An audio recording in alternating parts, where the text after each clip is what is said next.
पिछले दिनों जो ऑडियो आई थी तो साकिब निसार साहब फरमाते हैं मैं कंसल्टेंसी कर रहा था। कंसल्टेंसी का उर्दू तर्जमा दलाली होता है। ब्रोकरी कर रहे थे।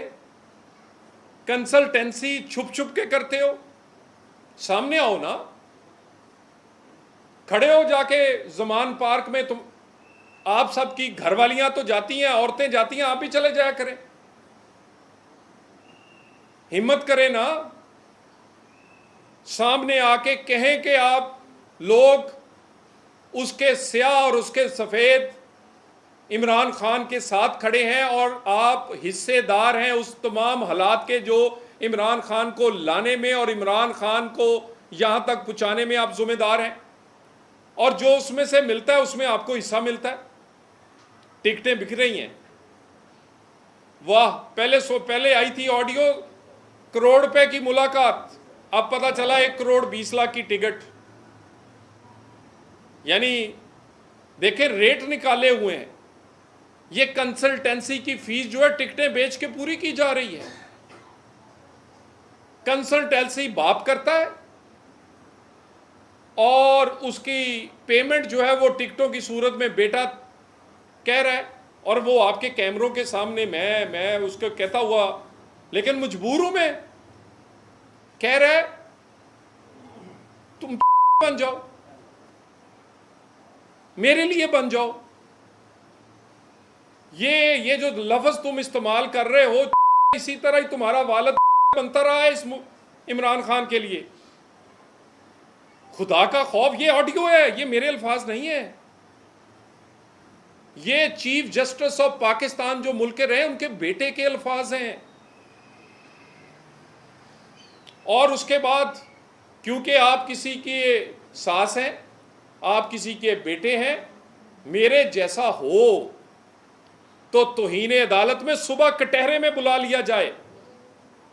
मेरे जैसा कोई सियासी कारकुन हो तो उसका कैरियर 5 साल की नाअहली के साथ खत्म कर दो कि वो सच बोलता है। बुलाए ना इनको भी जिनको ऑडियोज आई हैं।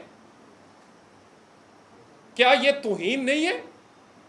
क्या ये अदालत और निजाम इंसाफ की तौहीन नहीं है?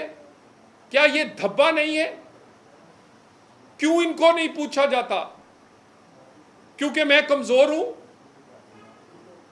क्योंकि हम कमजोर हैं सियासी कारकुन? हमारी रिश्तेदारियां किसी बड़े लोगों के साथ नहीं है? हमें इंसाफ की बजाय नाअहलियां और कैदें मिलेंगी, और आप इस मुल्क को तबाह बर्बाद कर दो। इस मुल्क का डिफॉल्ट तक ले जाओ, 2 रुपए की रोटी को 20 तक ले जाओ, 100 के डॉलर को 290 कर दो। इस मुल्क की में दहशतगर्दी, लोड शेडिंग के जिम्मेदार हो। टिकटें बेचो या इंसाफ बेचो, कोई पूछने वाला ना हो, क्योंकि आपके रिश्तेदारियां हैं और आपके अपने लोग। आप कहते हैं कि हमें कोई कुछ नहीं कहता। मैं दोबारा फिर मुतालबा करता हूं, ये एक और ऑडियो है, ये आधी दर्जन ऑडियो वीडियोस हो चुकी हैं। नवाज शरीफ की सजा आज भी कायम है। कितनी गवाहियां चाहिए आपको? मलक अरशद गवाही देता देता मर गया। साकिब निसार की अपनी ऑडियो है कि बाप और बेटी को सजा देनी है, उसका बेटा देख लें। इसके अलावा बाकी ऑडियोज, कितनी और गवाहियां चाहिए नवाज शरीफ को इंसाफ देने के लिए? और पाकिस्तान के साथ जो तबाही बर्बादी जिन्होंने की है उनको कटहरे में लाने के लिए और कितनी शहादतें चाहिए?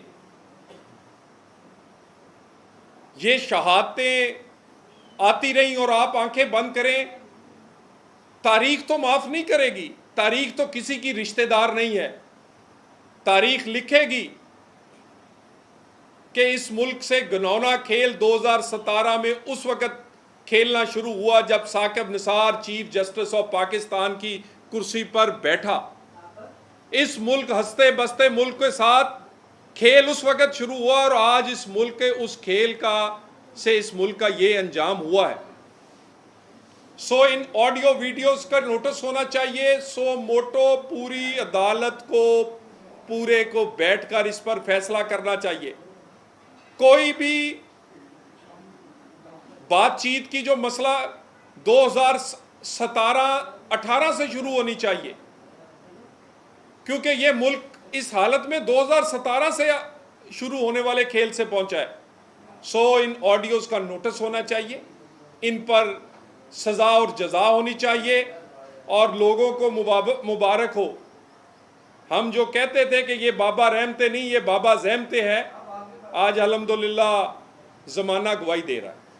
गुजारिश ये है कि अगर अब भी मोहरे होते या बनाए जा रहे होते तो आपका क्या ख्याल है कि एक एक घंटे में 9 केसों में बेल होती, अदालतें रात को खुलती? और आपका क्या ख्याल है कि 6-6 महीने फर्द जुर्म भी ना लग सकती? नहीं, अभी भी इमरान खान के कुछ सहूलतकार जो हैं वो कई जगह अपना काम दिखा रहे हैं, क्योंकि ये इनका गठजोड़ है, दिहाड़ियाँ इकट्ठी लगाते हैं। एक ने गोगी और पिंकी रखी हुई थी, दूसरे ने इस तरह के साकिब निसार और इस तरह के बच्चे रखे हुए हैं।